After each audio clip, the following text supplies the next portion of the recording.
4 hari 3 malam di Banyuwangi part 2. Halo, balik lagi sama gue Laras dan ini adalah hari ketiga gue di Banyuwangi. Sekarang sekitar jam 4 pagi dan gue udah ada di Grand Watu Dodol. Siap-siap naik kapal mau nyebrang pulau. Yay, so excited. Yes, ini gue udah di kapal dan kalian tahu nggak? Ini gue udah ada di wilayah Bali Barat loh. Oke, ini gue udah sampai di Pulau Tabuhan.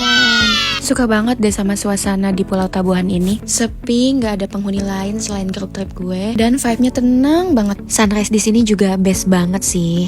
Setelah sarapan dan puas main-main di Pulau Tabuhan, gue lanjut lagi jalan ke spot snorkeling. Yap, selamat datang di Pulau Menjangan. Ini kita turun kapal dulu untuk ganti baju. Setelah itu kita naik kapal lagi untuk ke spot snorkelingnya. Ini udah di spot snorkelingnya dan udah di briefing pemakaian alat. Waktunya kita nyebur. Pemandangan bawah laut Pulau Menjangan emang best banget sih. Ini spot kedua di mana banyak ikan-ikan kecil. Sementara favorit gue di spot pertama, ikannya lumayan gede-gede dan warna-warni.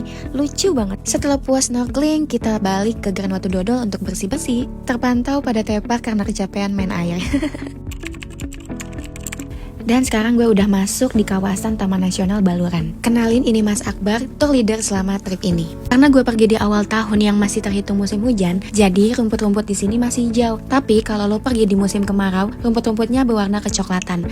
Nah, saat itulah Baluran dibilang mirip Afrika. Oh iya, kalau lo beruntung selama perjalanan lo akan lihat berbagai satwa liar, kayak banteng Jawa, kerbau liar, rusa, kijang, macan tutul, burung merak, ular, dan yang pasti bakal lo jumpai adalah monyet. Nah, ini yang katanya pohon Raisa. Gimana guys? Udah mirip Bayaya belum? Di Baluran juga ada pantai ya guys, namanya Pantai Bama. Tapi hati-hati, monyet di pantai ini agak agresif. Jadi kalau kalian meleng dikit, tas atau barang kalian bisa diambil. Selesai dari Baluran, kita langsung ke pusat oleh-oleh sekaligus makan malam. Dan gak kerasa ini adalah makan malam terakhir bersama mereka.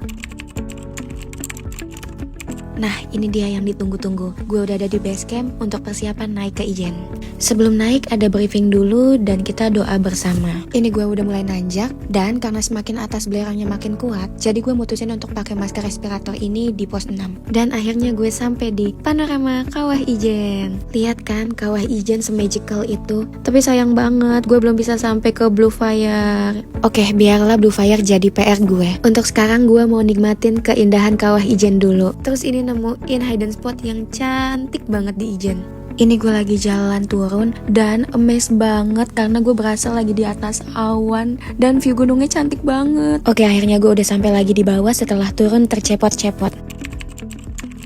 Dan untuk balik ke Jakarta gue pilih naik kereta karena gue pengen nyobain rasanya naik kereta dengan rute terpanjang, yaitu dari ujung timur sampai ujung barat. Thank you udah ikutin perjalanan gue. Next, kemana lagi ya?